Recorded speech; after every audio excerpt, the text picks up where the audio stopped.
Good afternoon and thanks for joining us. I'm Judy Simpson. There are lots of reasons to like trees. Their natural beauty aside, trees create ecosystems that provide habitat for wildlife.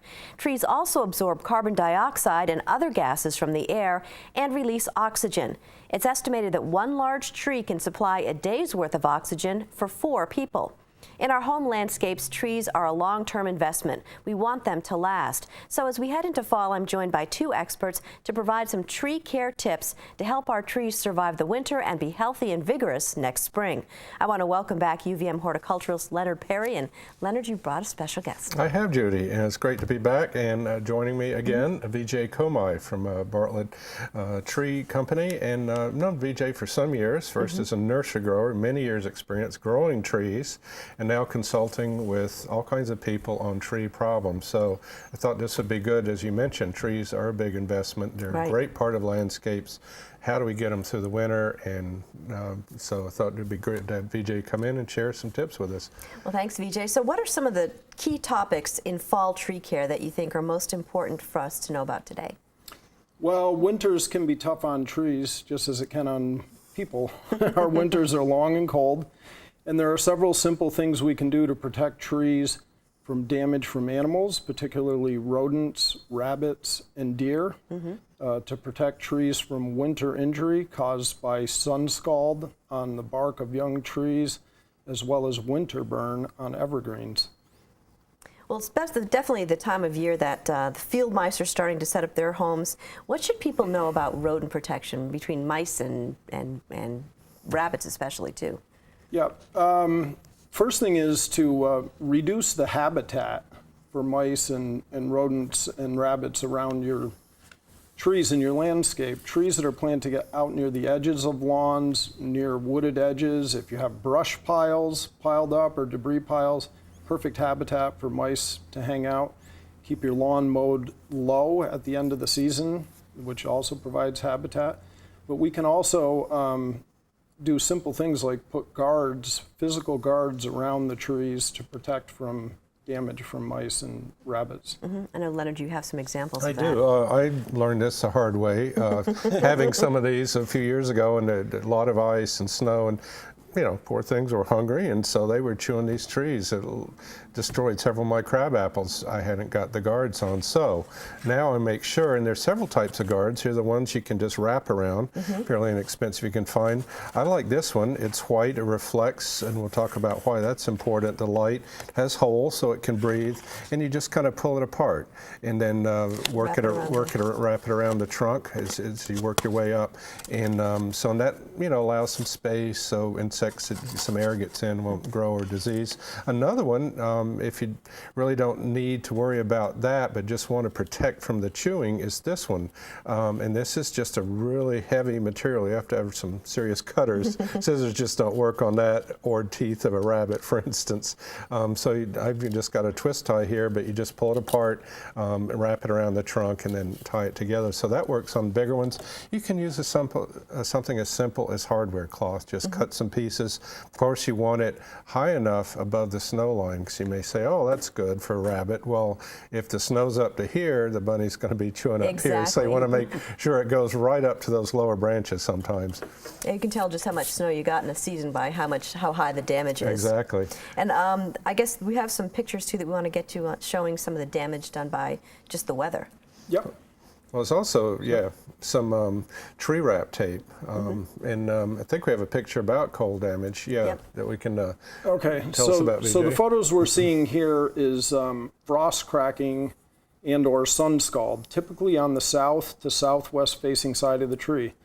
On a cold day in February, March, bright sunshine, the bark actually heats up, absorbs the heat, and then when you have a quick drop in temperature at the end of the day, when the sun goes down or a big cloud goes in front of the sun, you have a quick cooling, and that freeze-thaw cycle can actually split the bark.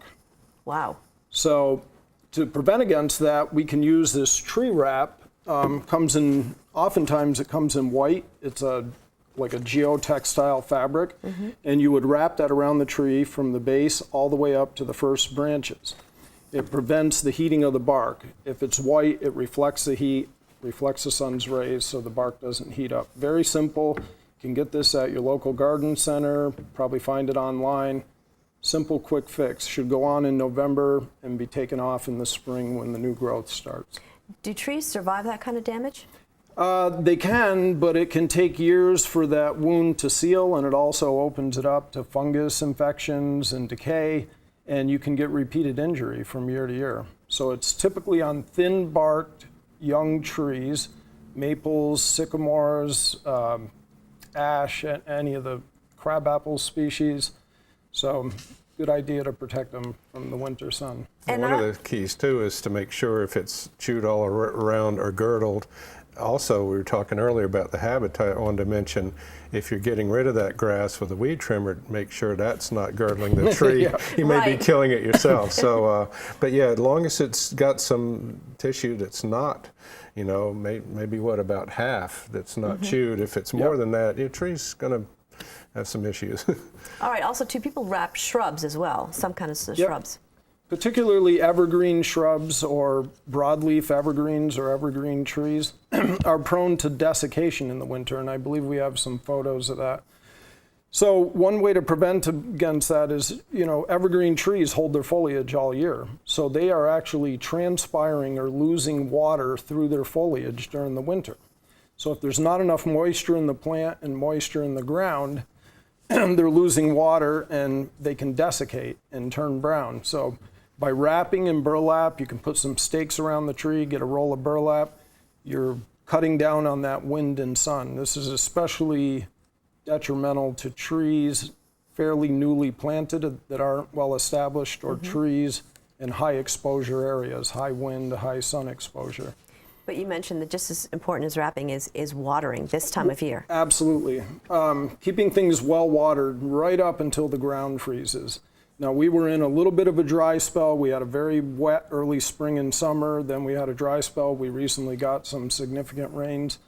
But go out and water your newly planted evergreens and broadleaf evergreens right up until the ground freezes. Now, Good rule of thumb I like is at least an inch of water a week. You know, if it's not coming from the rain, give it to those plants, and especially this early in the fall, but while the roots are still active and can take that up. It's a real key time, especially for a lot of these broadleaf evergreens like the rhododendrons. And a proper layer of mulch around, proper layer of mulch meaning 2 to 3 inches, never piled against the bark of the tree, can help conserve moisture and prevent deep freezing of the soil. But so don't do the volcano thing. Don't do the volcano thing. And I think we brought a couple of pictures too. Okay. Even with the wrapping, you can get this. These shrubs here, arborvitae, were wrapped, and I know I've had Alberta spruce, same thing. I've wrapped them as we saw in the previous picture. And yeah, and I think there's another one of a pine that took some serious damage. You can see the winter burn here. So, you know, this plant was losing water and was not able to replenish it. The needles desiccate, and we have that reddish or brownish color, and detrimental. If your tree looks like that, what can you do? Could you just trim it in the spring? You can wait and see what comes out for new growth, but typically a tree that's that far gone is a total loss. Wow, okay. There are sprays, too, that some people use. Do those work? Yeah, there's been a lot of research on anti-desiccant sprays. They go under different trade names. And the idea is that you spray it on early in the winter and maybe subsequent applications through the winter to coat the foliage or the needles of the tree Which to would prevent certainly be that easier. desiccation. But I haven't seen any convincing research that those products are very effective. Your best bet is best to to wrap. keep them watered and wrap them, keep that wind off of them. Now, in the beginning of the program, Vijay, you mentioned structural issues. Talk a little bit about more what you mean by that. It's a good idea in the fall going into the winter to inspect your trees and look for structural defects, decay, bad branch angles, poor connection areas, or even damage that was sustained during summer storms, where there may have been an active crack in a branch or something that when you get the heavy snow or ice load on them are likely to fail. We see here on the left a very narrow crotch angle that's prone to an inward folding of the bark, creating a fissure and an opportunity for rot. And typically when we see portions of trees fail, that's where we see it fail. On the right, you see a good branch connection, very lateral connection, very solid connection there. So just inspecting trees going into the winter. And here's a good example of that on the left with that narrow angle, and what can happen on the right. It gets weak, and then it breaks off, and you can see, like you were saying, that rot that started in there. It's just not a good connection. Yep. And so you should prune those back? Yes, you know, have them, be careful of doing the pruning yourself. I mean, typically in the fall, we're pruning out dead or broken or diseased branches. But have a certified arborist or somebody who's qualified inspect larger trees and see if there's things that need to be done going into the winter to prevent major portions of the tree from failing. In general, the fall is not the best time to prune. The tree's doesn't really have enough time to heal before winter, and you know those diseases can still be active and they can come in those open wounds. So you can wait till later. But what I like to think about is, as VJ was mentioning, cross the 2 C's and 3 D's.